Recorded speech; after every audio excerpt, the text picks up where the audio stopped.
Bonjour à tous, très heureux de vous retrouver cette semaine. Cette semaine, on va aborder comme premier sujet lié à la greffe, à la perte de cheveux, le port du chapeau. Donc ça, on le voit après que j'ai pu vous parler de tout ce qui se passe la semaine qui suit la chute de croûte. Une semaine assez capitale, assez importante dans la prise de confiance, etc. Tout ça arrive après l'intro.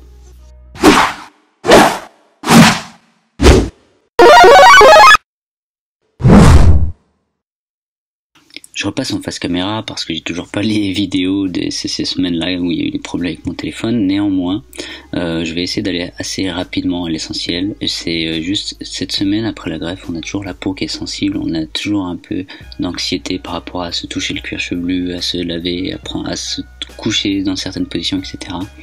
Mais ce qui est ultra rassurant sur cette semaine, c'est que comme on a fait tomber les croûtes, on voit tous les greffons qui apparaissent, en tout cas une grosse partie, parce que tous n'apparaissent pas en vrai.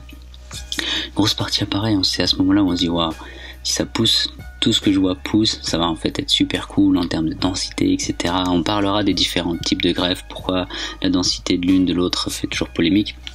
Néanmoins, quand on voit ce qu'on a à ce moment-là, et j'essaie de vous montrer des photos en parallèle, bon, c'est rassurant à mort. On se dit en fait quand tout va pousser, parce que ça c'est qu'une partie de ce que je vois, c'est bon, ça va le faire, ça va grave le faire. Donc voilà, il y a tous ces greffons, il y a les premiers shampoings, on a peur de toucher, on a toujours cette sensation de peau comme un petit singe, un truc un peu fragile avec beaucoup de petits poils.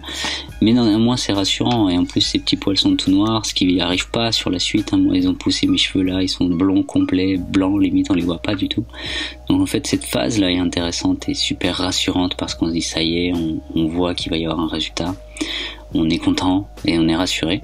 Par contre, on peut aussi observer la zone arrière que je vous montre aussi en parallèle en photo, qui elle prend du temps à repousser aussi. C'est souvent peu plébiscité, mais la zone arrière elle souffre aussi comme la zone avant, il faut lui laisser du temps. Et dans mon cas, j'ai les cheveux fins, j'ai les cheveux blonds, donc évidemment ça ne s'est pas recouvert tout de suite, ça s'est vu pendant un petit moment, ça se voit plus maintenant, même si quand je fais des photos exprès je mets en valeur ces parties là où ça a moins repoussé.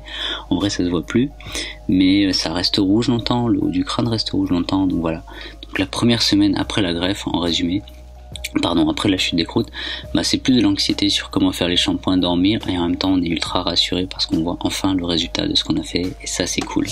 Mais maintenant j'aimerais passer au sujet de la semaine qui parle de ce qu'on peut porter après la greffe pour se protéger notamment du soleil. Comme dit précédemment, il y a deux raisons pour lesquelles il faut porter un chapeau après la greffe. Il y a se protéger du soleil, ça c'est pratiquement le plus important, parce qu'après une greffe la peau elle est super sensible, et si on se protège pas bien, ça peut créer des sécheresses, un problème de circulation sanguine, etc. Et du coup la greffe va mal prendre, la peau va mal réagir, et vous allez perdre beaucoup de greffons pour rien. Il y a se protéger de la pluie, parce qu'au début le cuir chevelu aussi est sensible de la pluie, et c'est important. Puis il y a tout simplement se protéger de la poussière, des intempéries diverses, et puis essayer aussi peut-être de cacher votre calvitie si c'est le cas, si vous avez honte, si vous avez besoin aussi pour votre travail de pas montrer trop que vous avez fait ça, c'est important de pouvoir porter un chapeau. Maintenant, qu'est-ce qu'on peut porter, et est-ce que c'est vraiment une bonne chose de porter un chapeau? Moi, j'ai rien porté pendant 2 mois, pour être totalement franc. Quand j'allais dehors pour me protéger du soleil et de la pluie, je prenais un parapluie. Alors j'avais l'air un peu d'un manouche quand il y avait du soleil, c'est sûr, mais en même temps j'avais vraiment pas envie que quelque chose touche mes greffons pendant toute cette période, même si en vrai, et c'est peut-être une donnée super importante, je vais mettre un lien dans la vidéo d'un truc que j'ai vu. En fait, après 10 jours, les greffons ils sont implantés déjà à la profondeur normale dans la tête, donc à peu près 1 mm sous la peau. Ce qui veut dire que pour les faire tomber, il faudrait que vous vous coupiez sérieusement avec un couteau ou je ne sais quoi pour faire tomber le greffon, donc c'est plus possible. Néanmoins, c'est pas une bonne chose d'aller les agresser, d'enfermer le cuir chevelu sous un chapeau, d'aller mettre un bonnet qui va faire des frottements à fond. Ça c'est pas une bonne idée. Donc il y a plusieurs solutions que vous pouvez adopter. Il y a ce genre de casquette qui a un front assez plat, et encore celle-là je trouve qu'elle était pas terrible, donc je l'ai pas portée avant aujourd'hui pour cette vidéo. Mais voilà, ce genre de casquette, c'est réglable, etc. Ça se porte bien, ça touche absolument pas ma zone greffée. Ça c'est une possibilité. Néanmoins, ça vous protégera pas vraiment les oreilles du froid en hiver comme moi, et ça c'est un autre problème. Mais avant de vous montrer ce que moi j'ai utilisé, je vais vous montrer ce que vous donne la clinique, parce que ça peut vous faire rire. Donc voilà le chapeau que la clinique vous donne. Honnêtement, moi j'étais pas un grand fan. À la base c'est comme ça. C'est un peu trop grand pour moi, ça me tombe dessus. Si je devais porter ça dans la rue, je pense que je serais encore moins à l'aise que me promener avec mes calvities enfin ma transplantation plutôt, en plein jour, donc c'est pour ça que je préférais ne pas mettre ça, ne pas mettre la casquette parce que j'avais peur que ça touche les greffons. Du coup, ce que je mettais au tout début, je vous le montre maintenant. Désolé, je suis un peu obligé de vous spoiler du coup les cheveux, même si je voudrais l'éviter, dans les autres ce sera plus facile. Donc moi ce que je portais c'était ça, c'est très con, je sais plus comment ça s'appelle, il y a des trucs avec les oreilles comme ça où on a deux grosses boules, c'est un peu le même style, sauf que les deux grosses boules, j'avais toujours peur que ça touche cette partie ici de mon crâne, donc en fait moi j'ai trouvé ça coûte rien, vraiment rien, et ça se met vraiment bien, ça prend toutes les oreilles, alors c'est sûr qu'on n'a pas l'air... c'est pas le super style non plus, néanmoins ça protège les oreilles et quand on n'a pas froid aux oreilles c'est quand même super cool. Donc ça protège pas du soleil, mais quand vous habitez en Irlande comme moi, ça protège du froid et c'est déjà un super atout. Donc ça peut être une solution provisoire, en tout cas au début si vous faites votre greffe en hiver. Le chapeau du Dr Baloui que je portais avant là, le bob, c'est une solution mais moi j'aime pas, néanmoins c'est faisable, et la casquette reste une des solutions les plus utilisées. Mais il y a aussi le bonnet par contre c'est complètement déconseillé par la clinique pendant 3 mois, donc même aujourd'hui je pourrais toujours pas le porter, donc c'est vraiment pas une bonne idée je pense d'essayer de porter un bonnet. Pour les raisons que je vous ai dit, ça étouffe le cuir chevelu, ça étouffe les cheveux et ça crée beaucoup de frottement, donc en fait ça va vraiment trop appuyer et mettre sous...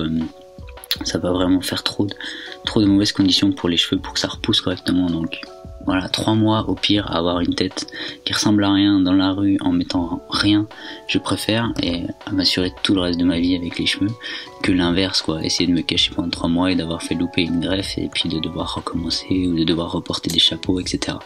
D'ailleurs en parlant de porter quelque chose à vie, les perruques, il y a une technique apparemment pour porter une perruque après avoir fait la transplantation, mais honnêtement j'aurais pas confiance non plus parce que pareil, faut pas étouffer le cheveu, c'est comme quand vous vous coupez, des fois vous mettez un pansement, vous laissez un peu se soigner, puis après vous laissez un peu la plaie ouverte pour que ça sèche. C'est la même chose quoi, faut laisser les choses agir, et moi j'ai préféré opter pour ne pas me cacher et porter le moins de choses possible, si ce n'est ça, vraiment parce qu'il fait froid, il faisait froid, et c'était pluie au soleil, parapluie. Donc ce serait ma solution, mais comme je vous ai dit, ça craint rien, hein, les cheveux sont bien implantés, etc.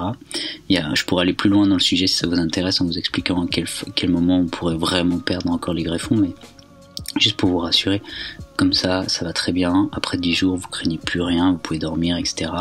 Mais bon, évitez d'aller à la pluie trop longtemps, ou en tout cas dans l'eau, par exemple, dans ma clinique on était conseillé de pas aller nager avant 3 mois, et ne mettez pas de bonnet avant 3 mois, donc voilà, autant pas prendre de risques.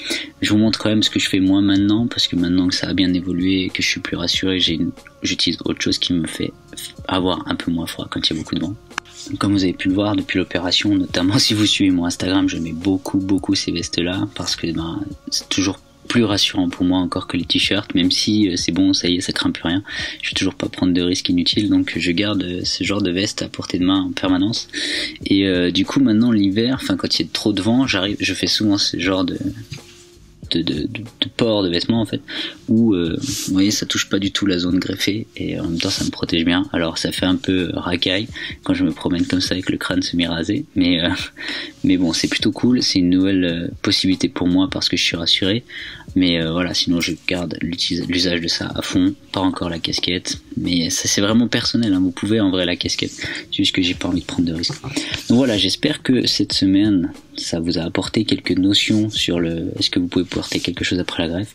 Je peux aller plus loin dans les sujets, dans la partie scientifique, c'était pas trop le but de celle-là parce que je voulais commencer light, mais il y a d'autres sujets qui arrivent, j'en ai préparé plein et ça c'est cool, et je dois remercier un des abonnés qui me file plein de conseils, il se reconnaîtra, et vraiment merci pour ça parce que grâce à toi je fais ces vidéos et j'espère que ça va aider beaucoup de monde.